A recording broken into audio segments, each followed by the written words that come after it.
ajudar um homem, uma autoridade,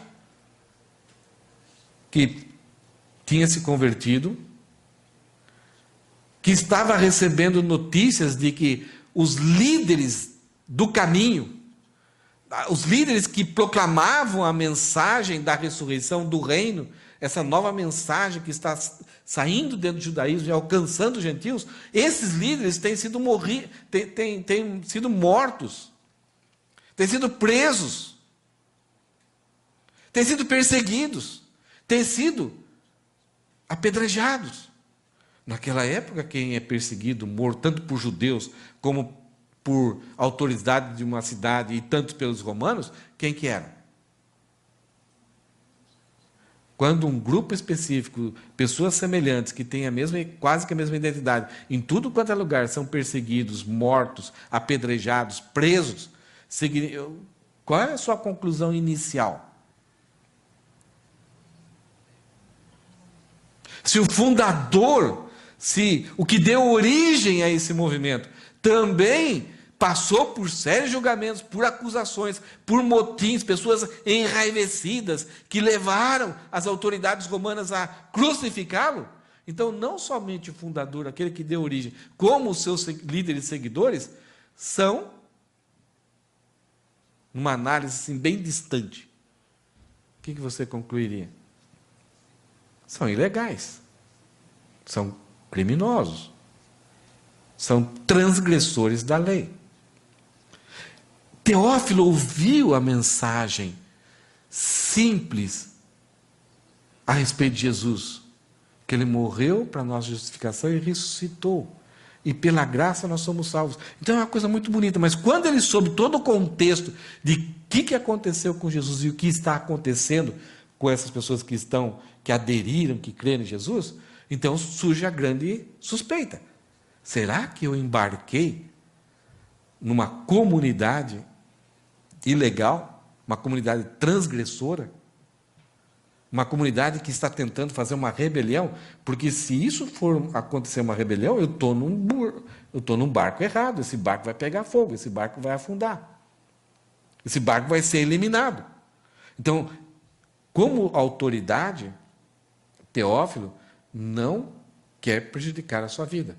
Mas, ao mesmo tempo, ele recebeu a mensagem, ele creu e experimentou mudança. Mas, ao mesmo tempo, ele está recebendo essas notícias. Então, Lucas, para solidificar a fé de Teófilo, escreve o Evangelho de Lucas e o livro de Atos, mostrando que, realmente, tanto Jesus como Pedro, como Paulo, foram colocados em situação de julgamentos, e eles foram inocentados. E a principal autoridade do governo civil que era exercido naquela época, tiveram contato com o caminho. E Lucas vai alistar uma série de pessoas que tiveram contato, como Teófilo teve contato e creu. Outras pessoas também tiveram, de autoridades romanas, tiveram esse contato e passaram por essa mesma mudança. Então, Lucas vai falar que Cornélio, em Cesareia, foi o primeiro gentio a crer no Evangelho. Um centurião. Dá uma olhada na lista aí, Rosana. Cornélio em Cesareia. E isso era tão difícil para os judeus, como também era difícil para os gentios, para os romanos. Então você vê que o próprio Jesus, o próprio Deus, teve que intervir na pessoa de Pedro, fazendo com que Pedro fosse até Cornélio, e o próprio Cornélio fosse buscar a Pedro. Então, uma autoridade. E quando Pedro chegou lá em Cesareia, não somente Cornélio, mas as outras pessoas que estavam envolvidas com Cornélio, empregados, amigos, parentes, creram. E o Espírito Santo novamente se apresentou, como no Pentecostes, se apresentou lá. Eu estou aceitando e selando, batizando essas mesmas pessoas. Confirmando para Pedro, Pedro, é isso, é verdade, eu estou aceitando. E isso foi a forma com que Pedro defendeu a salvação para os gentios, porque quando os judeus de Jerusalém criticaram Pedro por levar o evangelho aos gentios, Pedro falou assim: mas eu não posso fazer nada. Jesus deu o Espírito Santo para eles, confirmou a salvação para eles também. Então, como eu vou lutar contra Deus? Se Deus mandou eu ir lá, eu não queria. Deus mandou lá, mandou Cornélio me buscar. Quer dizer, como a gente pode lutar contra isso? Então, Lucas, ele fala que o evangelho chegou, em primeiro lugar, para os gentios, através de uma autoridade romana. Lá em Chipre, quando Paulo começa o seu ministério, a primeira cidade que ele vai com Barnabé, ele vai na região onde Barnabé morava, ele chega lá em Chipre.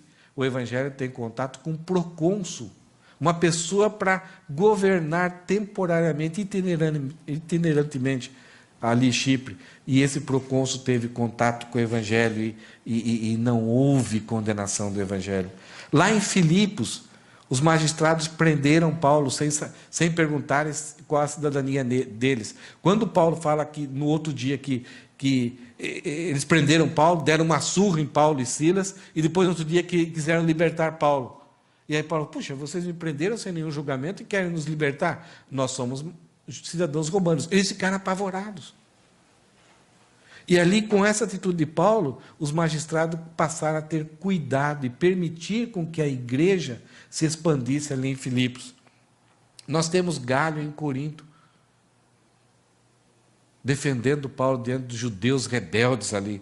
Nós temos o escrivão em Éfeso, quando aquela multidão, toda a cidade veio lá, querendo matar, gritando por várias horas: grande é a Diana dos Efésios. O escrivão se levanta e percebe que era uma loucura o que eles estavam fazendo.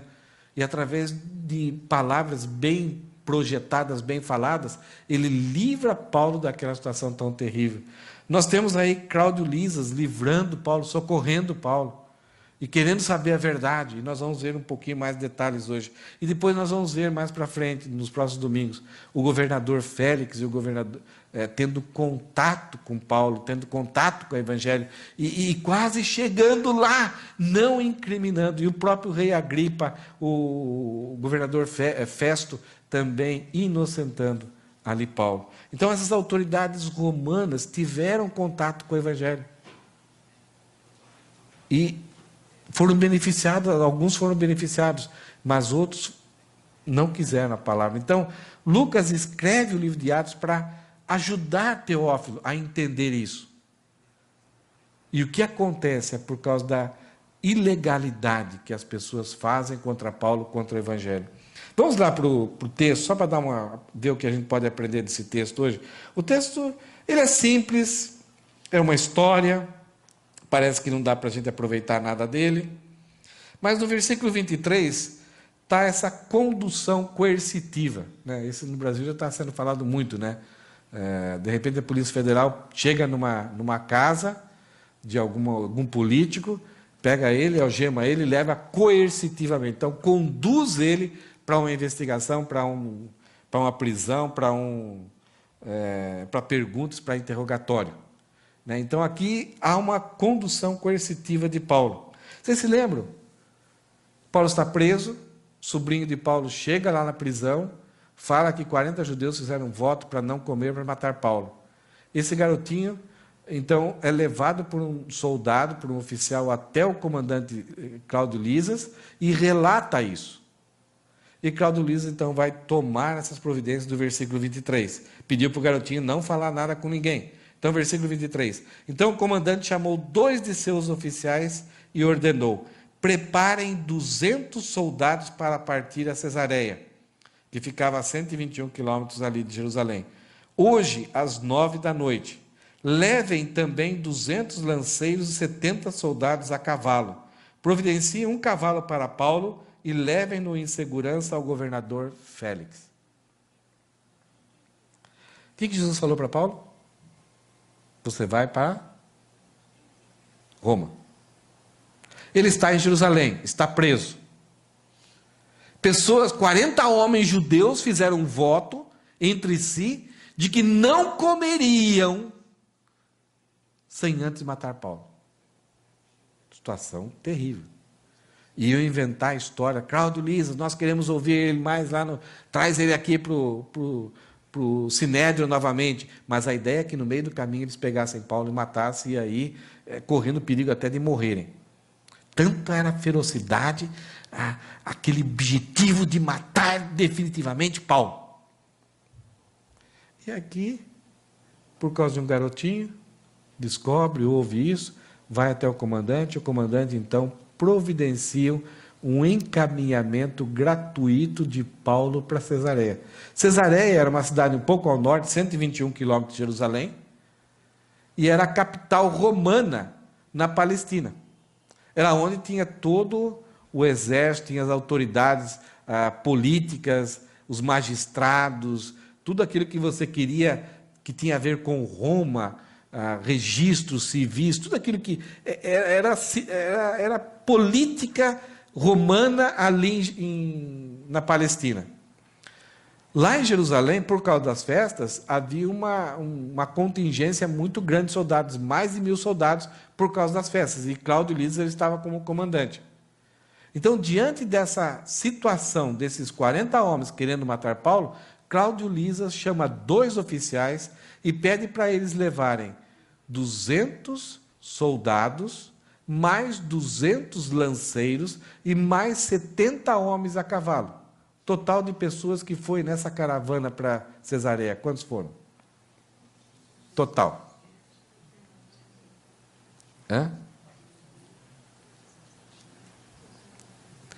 473. São 200 soldados, mais 200 lanceiros, com lança, e mais 70 cavaleiros. Dá 470. Mais 2 oficiais. E mais Paulo, a cavalo. Então são 73 cavalos. Agora, e que horas que eles deviam sair de Jerusalém? Às 9 horas da noite. Então os judeus estão comendo bastante, os 40 judeus estão comendo bastante essa noite, porque vão passar um bom tempo na cabeça deles sem poder comer, porque querem matar Paulo. Então estão conversando, elaborando, sem saber que Paulo está indo com uma comitiva. Vocês têm ideia do que seria 473 homens saindo ali de Jerusalém? É pouco ou muito? Só por causa de Paulo. É um negócio impressionante. Como Deus surpreende.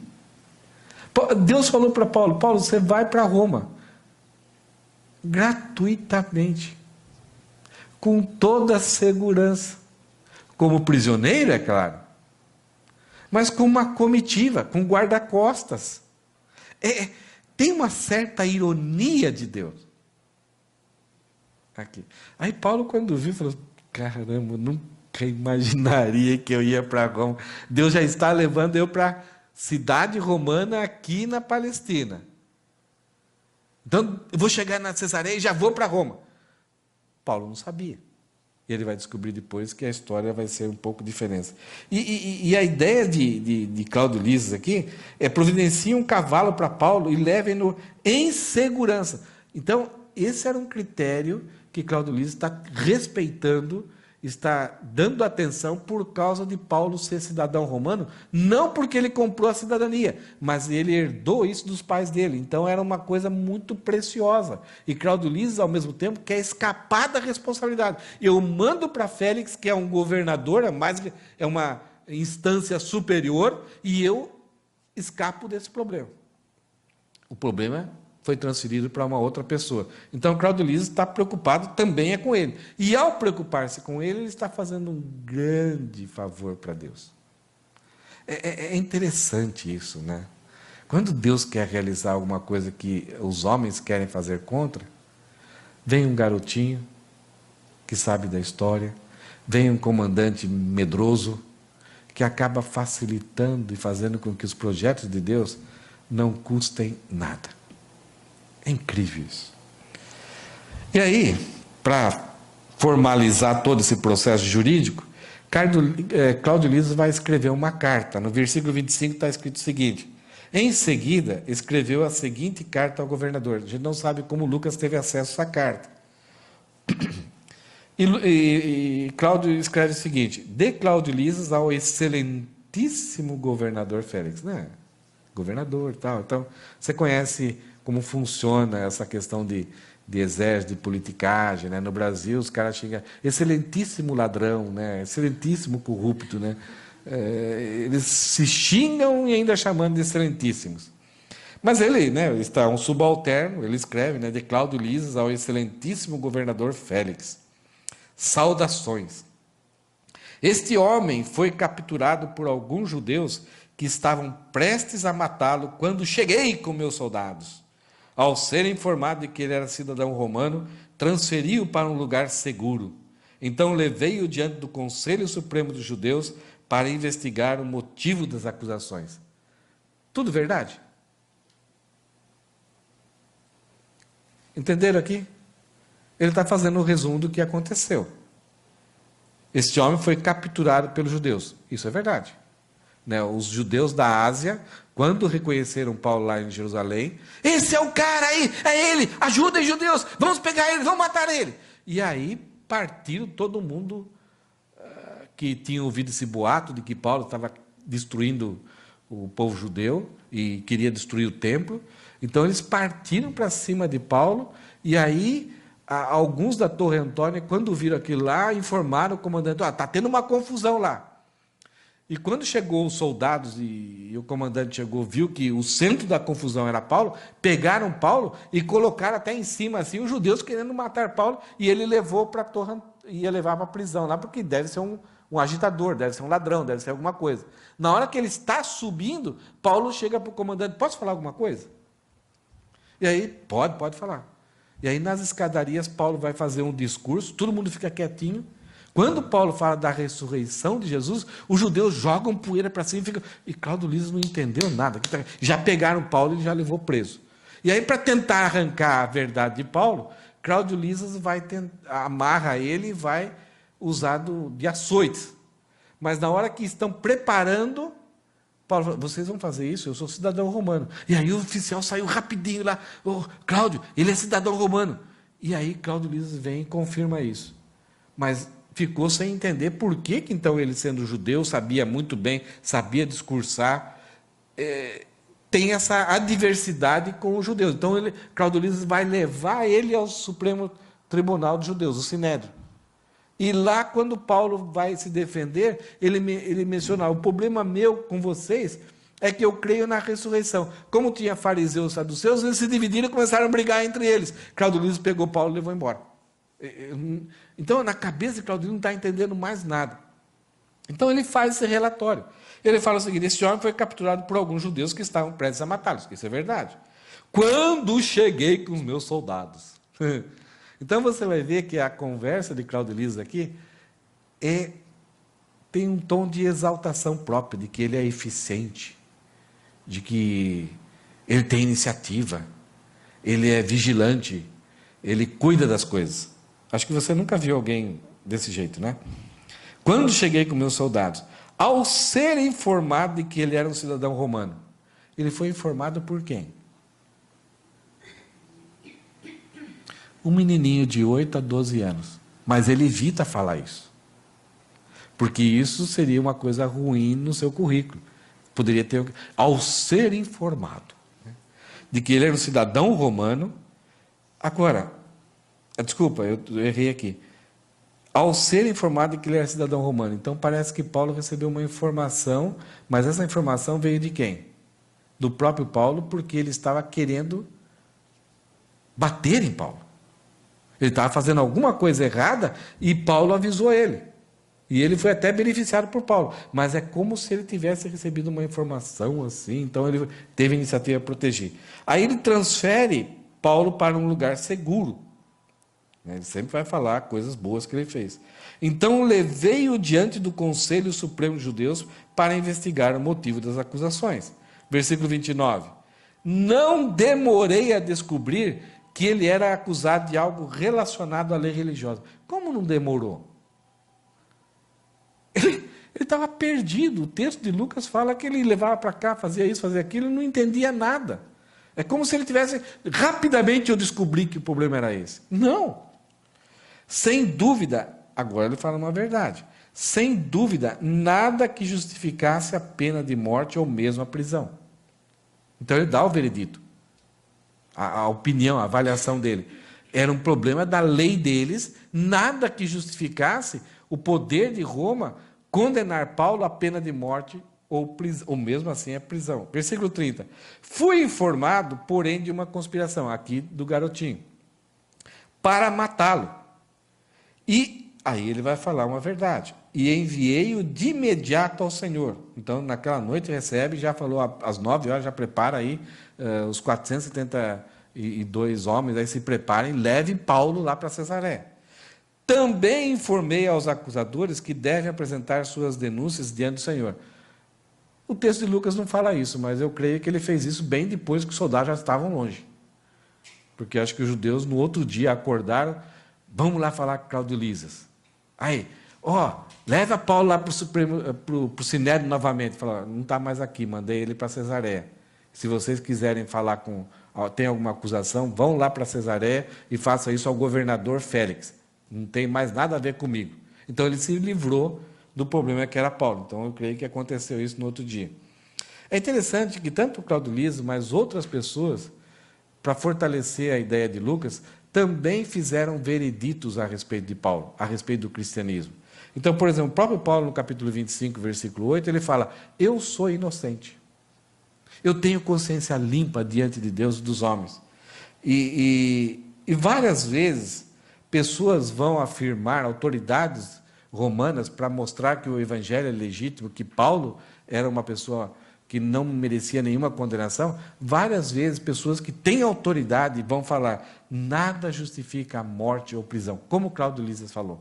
Por exemplo, o próprio Claudio Lisas, Félix vai dar essa ideia, ele vai ficar de mãos amarradas, mas ele não vai falar isso em nenhum momento, mas mostra que ele estava somente detendo Paulo numa condição favorável a Paulo, mas ele não condena Paulo, não coloca ele assim sob pena de morte. Daí, Festo vai substituir Félix. E Festo vai pronunciar isso. Nada justifica a pena, a morte ou a prisão. Daí, Agripa é um rei que vem, superior a Festo, vem lá, avalia o caso e vai afirmar. Nada justifica a morte ou prisão. Daí, Paulo vai chegar em Roma. Vai ficar alguns anos numa prisão domiciliar. E depois ele é solto. Então, dando a ideia de que o próprio imperador César não encontrou nada que justificasse a pena de morte ou a prisão.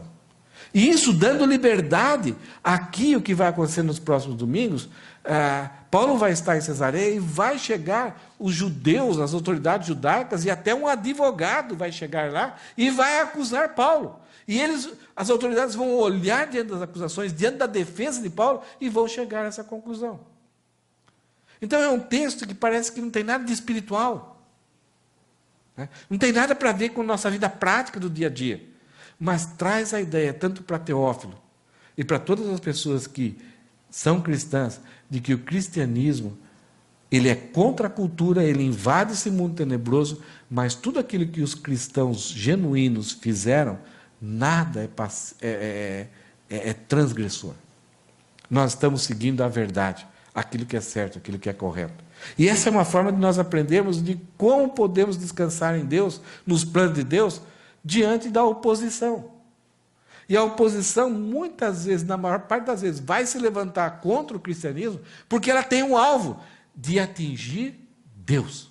Como eles não conseguem atingir Deus, Deus é transcendente, eles não conseguem pegar em Deus, eles vão então atingir a liderança. Quem está cumprindo o seu chamado. Se muitas vezes essa liderança está longe, está distante, então se faz através de palavras, de boatos. Se não consegue atingir, vão atingir quem são as pessoas nas suas igrejas locais. Então todos nós estamos sujeitos a serem incriminados, a serem colocados num ambiente de julgamento, porque o mundo odeia a Deus. E o próprio Jesus, ele fala algumas vezes isso, que quando nós somos perseguidos, não somos nós que somos perseguidos por causa do nome do Evangelho. É Jesus que está sendo perseguido. É Jesus que está sendo odiado. É Jesus que está sendo combatido. Então eles querem nos prejudicar nesse sentido. Versículo 31. Naquela noite. Então eles têm a ordem de Cláudio Lisas, têm a carta. Então naquela noite os soldados, os 400, cumpriram as ordens que haviam recebido e levaram Paulo até... Qual que é o nome da cidade aí, Duda? Eu fiquei ensaiando em casa. Antipátride. Que nome, né? Jerusalém ficava aqui, Antipátride, a 50 quilômetros ao norte, e Cesareia, 121 quilômetros. Então, o que aconteceu? Os 400 soldados vão a pé, juntamente com os cavaleiros, levam Paulo saindo ali de Jerusalém até 50 quilômetros longe, à noite, por segurança. Chegou até aqui, Antipátride, não tem ninguém seguindo eles, então agora esses 400 voltaram no outro dia de manhã para a fortaleza lá de Antônio, em Jerusalém, e os 70 cavaleiros vão com Paulo lá para Cesareia, e agora numa velocidade maior. Então, no início, é todo aquele soldado, imagine como distribuir esses 400 homens em volta de Paulo, com lanceiros. Então, para dar essa segurança, ninguém ousaria, 40 homens que fizeram um voto tentar atacar 400, é covardia, é loucura demais. Mas depois de um tempo, depois de 50 quilômetros, aí então está tranquilo, e aí eles foram embora. Olha o que Deus fez para Paulo. Que coisa linda, né? Então, versículo 32. Voltaram à fortaleza na manhã seguinte, enquanto a cavalaria, isto é, 70 homens, mais 2 oficiais, mais Paulo, prosseguiu com ele. Quando chegaram a Cesareia, apresentaram Paulo e a carta ao governador Félix. Félix era o governador que estava lá em Cesareia, ele era governador daquela região. Félix foi nomeado pelo seu irmão, e abaixo de Nero, Félix era considerado o homem mais terrível para aplacar qualquer revolta judaica. Então, os judeus, quando souberam que Paulo tinha sido levado para Félix, eles pensaram muito bem. Lá não adianta chegar lá com barulho, com ameaça, lá a gente tem que chegar com os recursos da lei. Por isso que eles vão levar um advogado. Lá não adianta chegar e falar alto. Eles fizeram isso com Cláudio Lisas. E Cláudio Lisas você tem que salvar. Félix, o pessoal falava que ele governava, ele era rei que governava com a mente de escravo. Era doidinho da Silva. Gostava de ver sangue e o circo pegar fogo. Então era muito perigoso ir até lá. Nós vamos ver uma outra qualidade, entre aspas, de Félix, que vai mostrar a sua mente pequena. Uma mente perigosa para alguém que quer transgredir, que quer fazer valer a lei pelo grito. Se você quiser ler mais para frente e descobrir, você logo vai descobrir nos próximos textos. Eu vou me segurar aqui para não dizer para vocês qual era essa característica de Félix. Versículo 34.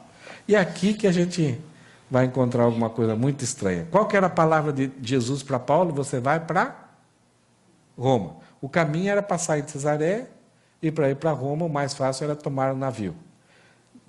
Jesus falou, você vai para Roma. Até Cesareia foi de comitiva. Total proteção, sem gasto nenhum. Versículo 34. O governador leu a carta e perguntou a Paulo de que província ele era. Da Cilícia, respondeu Paulo. Versículo 35.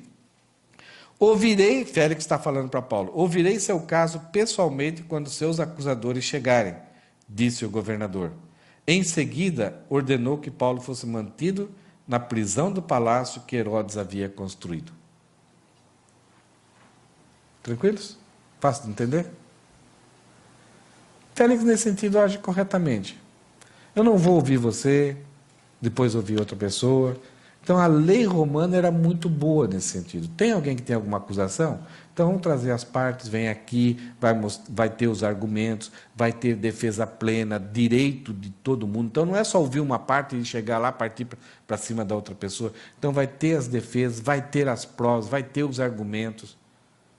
Então, apesar de Félix ter essa brutalidade, ser intempestivo, ele está mostrando aqui que ele estava debaixo dessa lei romana que garantia em todo o império a verdadeira justiça, a democracia naquela época, mesmo que fosse do império.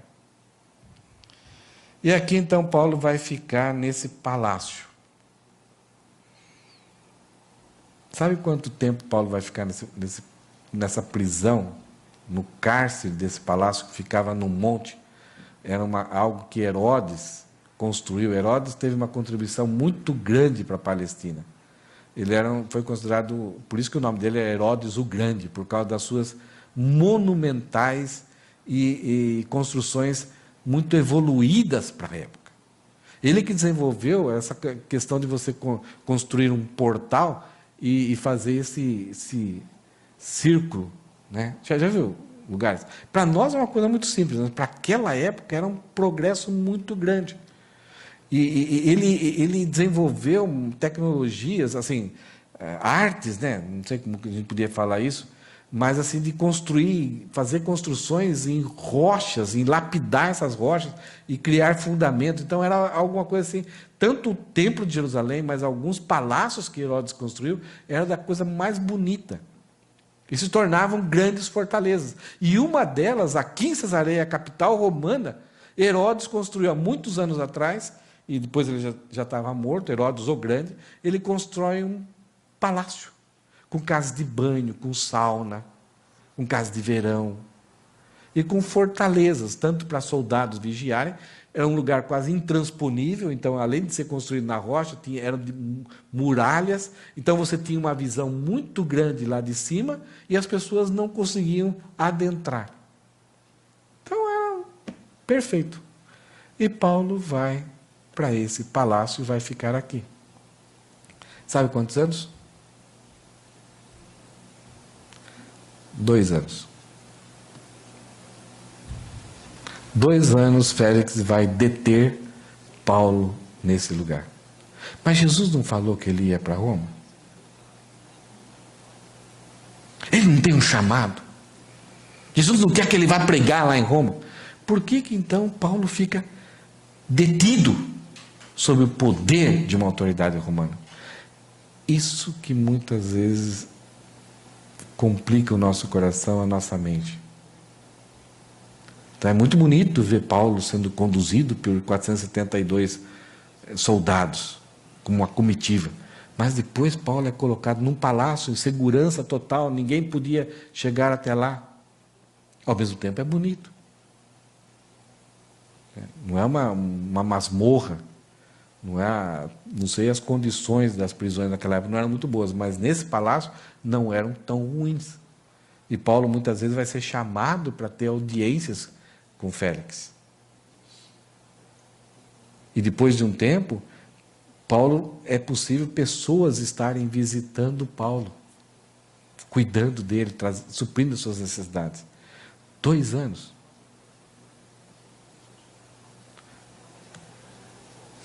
Tem uma foto aí do palácio. Já tinha colocado? Tudo bem. Então tinha as torres, né? Então você dá para ter uma ideia da geografia, né? Então era quase impossível. Tinha ali uma casa de banho, piscininha, tinha jardins.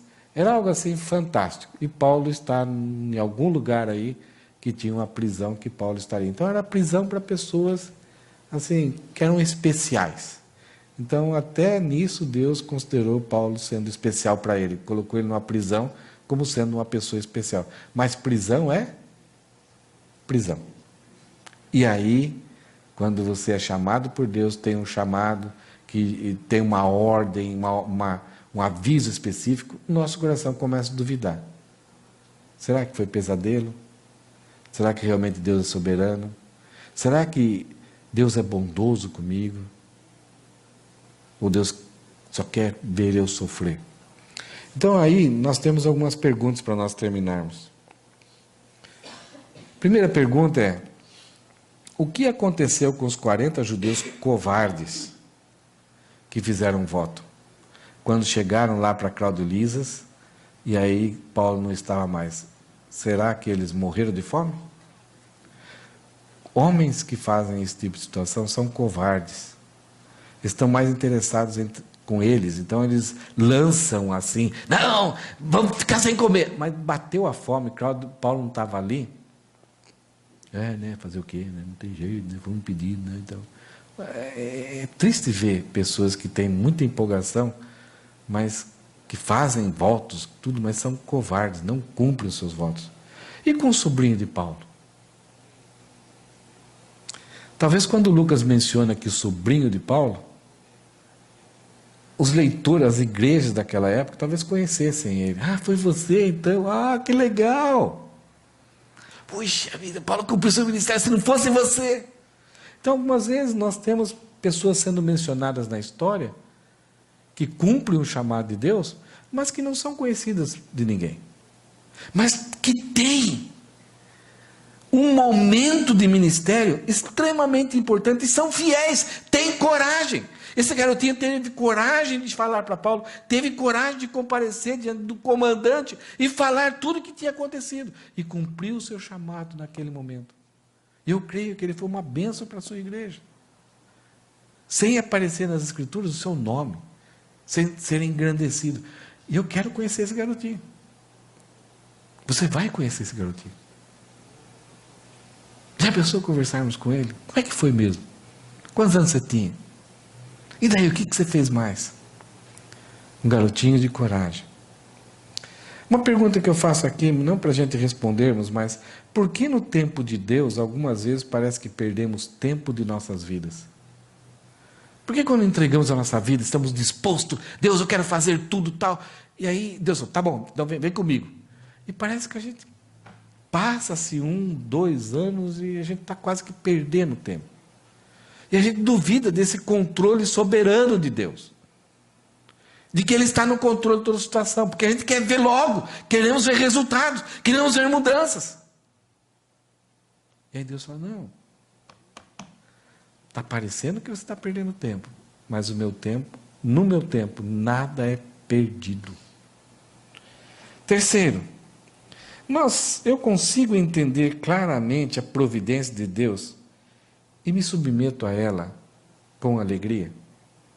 Providência de Deus é aquilo que Deus coloca na nossa vida, situações. E isso pode ser qualquer tipo de situação.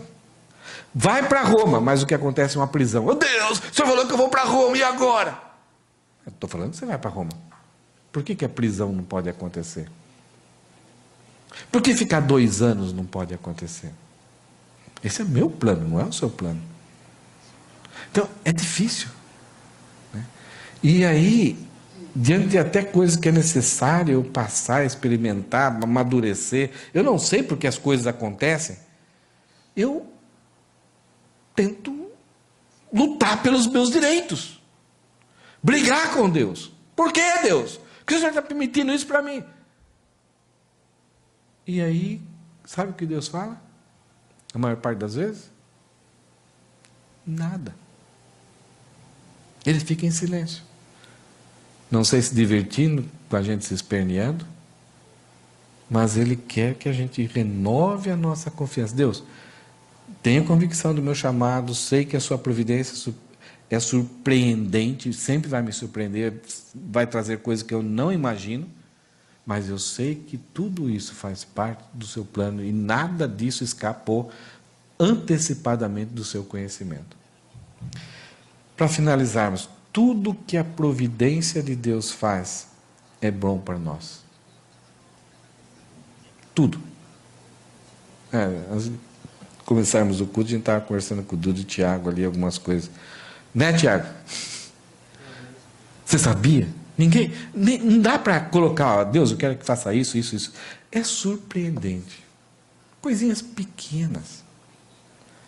E a gente vê esse traçar de Deus com pequenas coisas, e que depois de um tempo a gente olha para trás, uau, que fantástico. Então, olhar para Paulo, para a história de Paulo, a gente vê que coisa fantástica. 472 homens servindo ele de comitiva. Olhar para trás agora, não sei se Deus filmou, vai passar isso no céu. Vamos ver agora quando Paulo foi de Jerusalém para Cesareia. Já pensou coisa bonita? À noite, né? Os soldados marchando ali, né? Aqueles soldados fortes, italianos fortes ali. Que coisa bonita à noite. Né? Depois Paulo com 70 homens, cavalos com ele ali, mais 70 quilômetros até Cesareia. Que coisa bonita, né? E Paulo lá no cavalinho dele lá tal. É bonito. Mas parecia que era uma perda de tempo. Para que ele tem que passar por aquilo se Deus quer ele em Roma? Talvez você já saiba onde que Deus quer você. Talvez você nem saiba. Mas para onde Ele quer nos levar, algumas vezes vamos ter a percepção de que estamos perdendo tempo. Ou que as situações que estão acontecendo não deveriam estar acontecendo. E que se eu fosse Deus, eu faria diferente. Ainda bem que nós não somos Deus. Então, se submeter com alegria a essa graça de Deus é algo maravilhoso. Então, nós nunca vamos encontrar Paulo rebelde, triste, duvidando, amargurado com Deus. Nós vamos encontrar várias vezes Paulo muito abatido, muito desanimado. Mas sabe o que desanimava Paulo? Era ver que ao ensinar as pessoas, ao pregar as pessoas não mudavam. Ou, ao confrontar as pessoas, elas não se arrependiam. Ou, ao pregar o Evangelho, as pessoas se tornavam inimigas dele. Isso desanimava Paulo. Mas não abatia Paulo, mas desanimava, mas não abatia, não deixava ele por terra. Ele levantava e continuava firme. Mas você nunca vai ver Paulo reclamando de Deus. Só teve um momento que ele pediu algo para Deus. Algo que talvez o incomodava. Possivelmente era algo na sua visão, que era uma grande dificuldade para ele exercer o seu ministério. E, em alguns casos, talvez era até quase que uma vergonha também.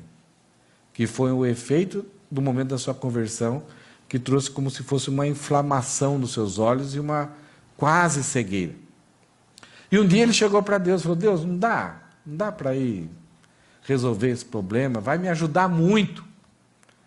E Deus deu uma resposta que serve para todas as nossas situações, para todos os nossos problemas. Qual que foi a resposta de Deus? Em espanhol? Basta-te mi gracia. É isso? Basta a minha graça. Ou em português, a minha graça te basta. Então a prisão de Jerusalém foi a graça de Deus. Os cavaleiros foi a graça de Deus. Os 400 soldados foi a graça de Deus. Chegar em Cesareia foi a graça de Deus. Ficar detido 2 anos no palácio de Herodes foi a graça de Deus. A surpreendente providência divina. Amém?